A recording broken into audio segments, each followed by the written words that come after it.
9ಕ್ಕೆ ಮಾತ್ರ ಆಗಿದೆ. ಇದೆ ಸಾಕ ಇನ್ನು ಯಾವುದೇ ಮಸೀದಿ ಇರ್ಬೋದು, ನಾಗರಿಕರ ಮೇಲೆ ಇರ್ಬೋದು, ಯಾರ ಮೇಲೂ ಕೂಡ ಆ ರೀತಿಯಂತ ಅಟ್ಯಾಕಿಂಗ್ ಆಗಿಲ್ಲ.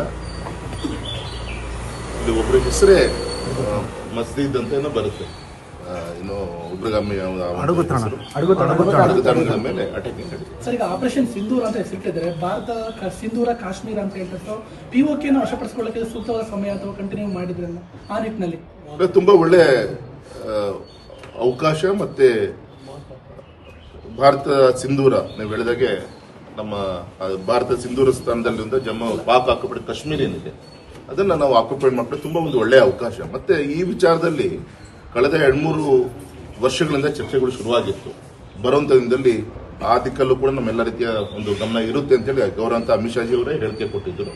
ಸೊ ಅದು ನಿಜ ಆಗುವಂತ ಒಂದು ಕಾಲ ಇವತ್ತು ದೇವರದಿಂದ ಕೂಡಿ ಬಂದಿದೆ ಅಂತ ನಂಗೆ ಸರ್. 26 ಜನ ಸಿಂಧೂರ ಕಳ್ಕೊಂಡಿದ್ದ ಮಹಿಳೆಯರು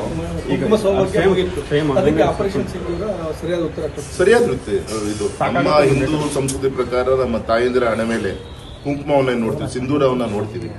ಹಾಗಾಗಿ ಇದನ್ನ ಆಪರೇಷನ್ ಸಿಂಧೂರ್ ಅಂತ ಹೇಳಿ ಇದನ್ನ ಹೆಸರಿಟ್ಕೊಂಡು ತಾಯಿಂದ ಸಿಂಧೂರವನ್ನ ಉಳಿಸುವಂತ ಒಂದು ಪ್ರಕ್ರಿಯೆ. ಮತ್ತೆ ಬರುವಂತಂದಲ್ಲೂ ಕೂಡ ನಮ್ಮ ಅಕ್ಕ ತಂಗಿಯರ ಹಣೆಯಲ್ಲಿ ಕುಂಕುಮವನ್ನು ನೋಡಬೇಕು ಅಂದ್ರೆ ಇದು ಅನಿವಾರ್ಯ. ಈ ತರ ವಿಚಾರಗಳು ಇದೆಲ್ಲದೂ ಕೂಡ ಇಟ್ಕೊಂಡು ಅಟ್ಯಾಕಿಂಗ್ ನಡೀತಾರೆ. ಸರ್, ಈ 9 ಅಟ್ಯಾಕ್ ಸಾಕಾಗತ್ತಾ? ಇನ್ನೂ ಬೇಕಾಗುತ್ತೆ ಸರ್? ಅಂದ್ರೆ ಅವರು ನೋಡೋಣ, ಈಗ ಪ್ರತಿಕ್ರಿಯೆ ಹೇಗಿರುತ್ತೆ ಅದ್ರ ಮೇಲೆ ನಮ್ಮ ಕಡೆಯಿಂದ ನಡೆಯುತ್ತೆ.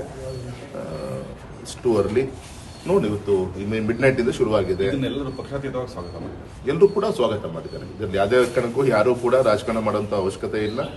ಎಲ್ಲರೂ ಕೂಡ ಇಡೀ ದೇಶದ ಒಂದು ಈ ವಿಚಾರದಲ್ಲಿ ಆ ಸೈನಿಕರಿಗೆ ಜಾತಿ, ಧರ್ಮ, ಹಿಂದೂ, ಮುಸ್ಲಿಂ, ಕ್ರಿಶ್ಚಿಯನ್ಸ್ ಎಲ್ಲರೂ ಕೂಡ ಅಲ್ಲಿ ಸೈನಿಕರಾಗಿ ಅಲ್ಲಿ ಗಡಿಯನ್ನು ಕಾಯುವಂತ ಒಂದು ಯುದ್ಧದಲ್ಲಿ ಪಾಲ್ಗೊಂಡಿದ್ದಾರೆ. ಈ ಸಂದರ್ಭದಲ್ಲಿ ನಾವು ಧರ್ಮ ಇನ್ನೊಂದೆಲ್ಲದೂ ಕೂಡ ಬಿಟ್ಟು ಭಾರತ ರಕ್ಷಣೆ ವಿಚಾರದಲ್ಲಿ ಬಂದಾಗ ಇಡೀ ರಾಷ್ಟ್ರ ಒಂದು ಅಂತೇಳಿ ನಮ್ಮ ಪ್ರಧಾನಮಂತ್ರಿಗಳ ಜೊತೆಗೆ ದೇಶದ ಜೊತೆಗೆ ಇರಬೇಕು ಅಂತ ನಾನು ವಿನಂತಿಯನ್ನು ಮಾಡ್ತೀನಿ.